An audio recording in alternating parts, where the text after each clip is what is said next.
I'm going to show you my 3 favorite ways to take collagen peptides right here. And the first way you can actually do it is you can always just put it in a cup of water. You just want to scoop it. About 20 grams is the standard serving size when it comes to just collagen peptides in general. And you should take it before meals just because it aids a lot of digestion and just absorbs nutrients a lot better. So like you can just mix it in some water. That's like the standard way.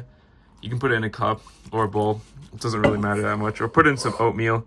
That's another way. And then get like a spoon or something. I don't know why I'm using my finger, but you can see it dissolves like really finely and like really fast when we just put it in here. And you can see we can just drink it. It takes like 2 seconds. It's pretty sticky, so don't get it on your clothes, of course, but that's the first way we can actually consume our collagen peptides. Now, the second way is you can always mix it into some oatmeal or some sort of yogurt right here, and even put some protein powder in it because there's a lot of protein in it. Just only one part of protein. So basically what you want to do is you can typically put it in some yogurt, maybe even mix some berries in, which brings me to the third method, which is actually probably my favorite method. You just want to get a smoothie. Literally put it in a smoothie, pour this in a smoothie.